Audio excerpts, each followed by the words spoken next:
Bienvenue à vous si vous nous rejoignez dans Paris Direct. C'est l'heure du Buzz Média avec Karim Yaoui. Bonsoir Karim. Bonsoir Raphaël. Et on commence avec l'accord PS écologiste qui n'en finit pas de faire couler de l'encre et plus encore sur Internet. Alors on en parle beaucoup, pas seulement parce que c'est un accord au forceps, un accord à minima, mais parce que le spectre d'Areva plane au-dessus de cet accord entre le Parti Socialiste et les écologistes. Mediapart nous présente un article sur son site Internet. Le lobby nucléaire réécrit l'accord PS écologiste. En fait, ils évoque l'intervention du lobby nucléaire pour faire supprimer un article en particulier dans le texte originel de l'accord, qui est finalement différent de l'accord qui avait été signé par Martine Aubry et par Cécile Duflot dans un hôtel parisien.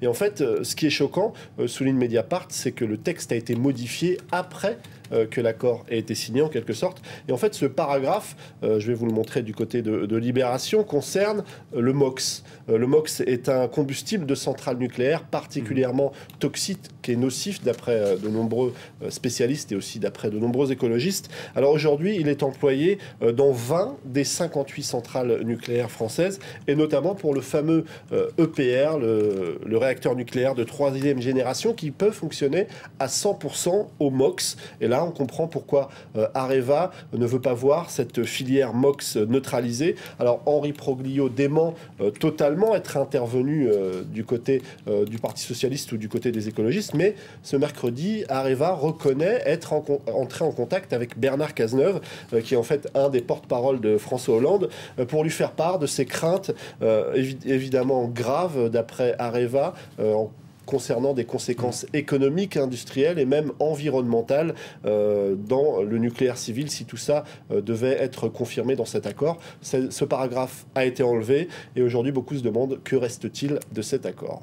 Et oui, et EDF, de son côté, ne laisse rien passer. C'est le journal La Tribune qui en fait les frais. Exactement. La Tribune a publié, il y a à peu près 48 heures, un article qui s'intitule « En pleine polémique sur Flamanville, EDF se prépare à abandonner le modèle EPR ». Et en fait, ça n'a pas franchement plu à EDF, nous explique le site Arrêt sur Image, puisque la Tribune a été privée de pub par EDF, qui a décidé d'arrêter sa collaboration en matière publicitaire avec la Tribune jusqu'à la fin de l'année. Et du côté de la Tribune, le rédacteur en chef indiquait dès ce matin sur Twitter: on fait un papier dans la Tribune qui ne plaît pas. Le budget pub de la société concernée est instantanément supprimé.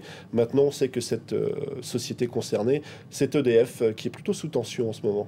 C'est le cas de le dire. On vient au Parti Socialiste, Karim, et François Hollande qui a dévoilé aujourd'hui son équipe de campagne. Une équipe de 64 personnes, dont ça nous promet un gouvernement resserré. Ouais, ça nous promet un gouvernement resserré. Pas très équilibré puisqu'il y a seulement 19 femmes et déjà certains en font le reproche. Alors le directeur de campagne sera Pierre Moscovici, strauss-kahnien, qui est un petit peu meurtri mais qui est récompensé pour son ralliement à François Hollande. Michel Sapin est chargé du projet présidentiel, Manuel Valls à la com. Bref, je ne vais pas tous les faire. Le Foll, le Fidèle. Le Foll, le Fidèle. Il y a aussi des amis de Ségolène Royal. Comme Samen, qui est devenu ami de François Hollande. Exactement.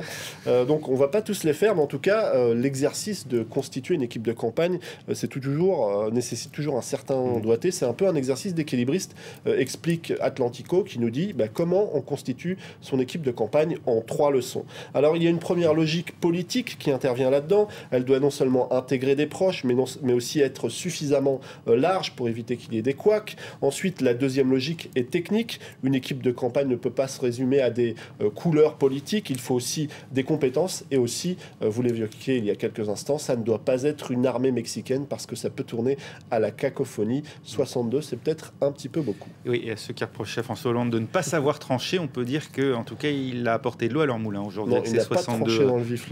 Visiblement, tous les courants sont représentés. Au lendemain de l'annonce de Nicolas Sarkozy de combattre les fraudes sociales, une phrase de Laurent Wauquiez qui fait polémique. Alors c'était ce matin sur l'antenne de la chaîne d'information continue BFM. Cette phrase, c'est: si jamais quand vous tombez malade, cela n'a aucun impact sur votre indemnité et votre salaire, ce n'est pas très responsabilisant. Alors les propos de Laurent Wauquiez ont provoqué énormément de réactions sur Twitter et même au-delà. C'est une façon de dire qu'on n'a pas forcément le droit de tomber malade et qu'on s'arrête seulement quand on est est très malade. Sur Twitter, il y a la Marie-Pierre de la Gontrie, qui est la vice-présidente Parti socialiste du Conseil régional d'Île-de-France, qui trouve ça tout simplement obscène. Il y a aussi cet internaute dont je vais vous montrer un tweet qui nous explique, lui, qu'on doit avoir honte avec Laurent Wauquiez de tomber malade, car vous comprenez, ça coûte de l'argent à la collectivité.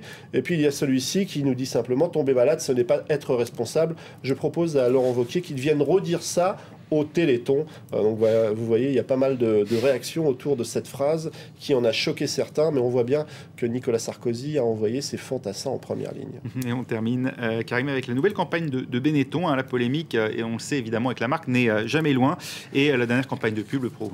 Alors je vous propose de la découvrir sur le site du Parisien, mais aussi sur beaucoup d'autres sites internet. C'est particulièrement cette photo qui suscite la polémique, une photo où Benoît XVI embrasse avec beaucoup d'amour Mohamed Ahmed El Tayeb, imam de la mosquée Al-Azhar du Caire. Évidemment, c'est un photomontage, et comme vous le disiez, Benetton a toujours le don de faire des photos chocs. Quand Benetton fait du Charlie Hebdo. Exactement, il fait du Charlie Hebdo, et il fait aussi, je vais vous montrer cette autre photo, beaucoup plus vieille, parce qu'en fait, elle a pas mal inspiré nos amis de Benetton, cette photo entre Brejnev et Erich Honecker, le dirigeant est-allemand. Exactement, mais à cette époque, c'était d'autres mœurs politiques. Et en fait, cette embrassade signifiait simplement une confiance absolue entre les deux hommes membres du Parti communiste. Je vous propose d'ailleurs d'aller embrasser notre rédacteur en chef, parce que ça scellera un petit peu plus votre complicité et votre confiance. Et voilà, vous comprenez maintenant le plan de Karim Yayaoui pour progresser à France 24. Merci beaucoup, Karim. C'était le Buzz Média. Reste avec nous tout de suite sur le net, et on se retrouve dans un peu moins de 10 minutes pour la suite de Paris Direct.